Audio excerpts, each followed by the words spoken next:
Halika, sumunod ka sa akin. At ito ay nangyari na nang sumunod ako sa kanya.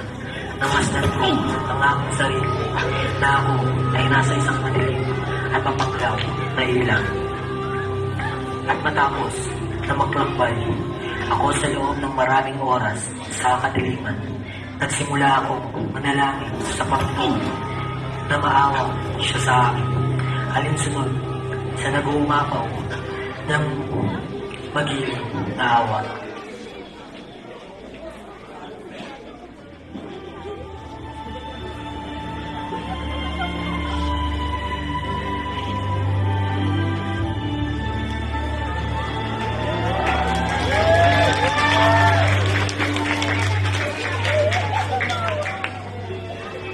Napakasarap naman ito. Ito na yata ang pinakamasarap sa lahat ng masarap na bungang natikman.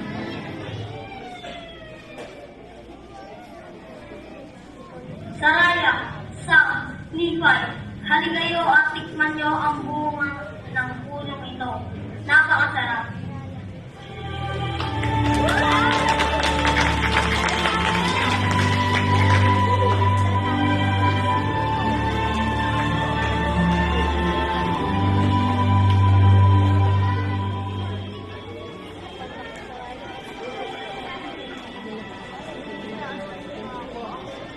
Layman, Timwell, halikayo at tikman niyo ang bungang ito.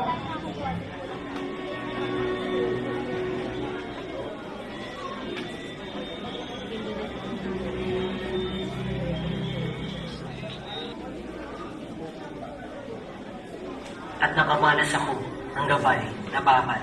At ito ay nasa kahabaan ng pampang ng ilog at patungo sa pinatatayan ko, punong kahoy. At nakamalas din ako ng makipon at makitid na landas na nasa kahabaan ng gabay na bakal.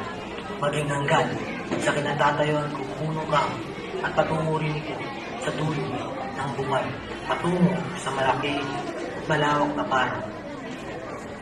Nasa waring ito ay isang daigdig. At nakakita ko ng hindi mabilang na litungkol ng mga tao. Marami sa kanila ay nagpatuloy sa paglalakad upang kanilang marating ang landas patungo sa kinatatayuan kung punong kahoy. At ito ay nangyari na. Lumakad sila at nagsimula sa landas na patungo sa punong kahoy. Ito ay nangyari na. May lumitaw na abo-abo ng kadiliman o maging isang napakalaking abo-abo ng kadiliman.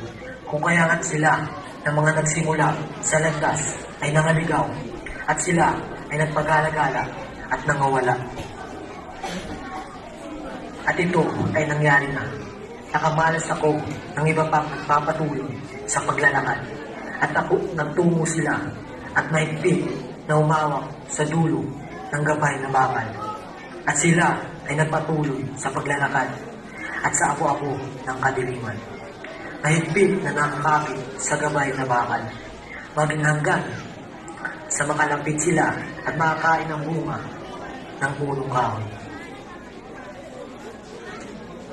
At nilibot ko rin ang aking mga paningin at nakamalas sa kabila ng ilog ng tubig ng isang malaki at maluwang na gusali.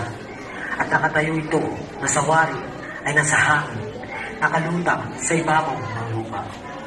At puno ito ng tao, kapwa matanda at bata, kapwa lalaki at babae. At ang paraan ng kanilang pananamit ay labis na maramya. At sila ay nasa ayos ng panlalaki at panduduro sa kanilang mga daliri doon sa mga yaong nagsitungo at kumakain ng bunga. At matapos na matikman nila ang bunga ay nahiya sila dahil sa mga yaong mahamak sa kanila. At nagsilayo sila patungo sa pinagbabawal na landas at naligaw.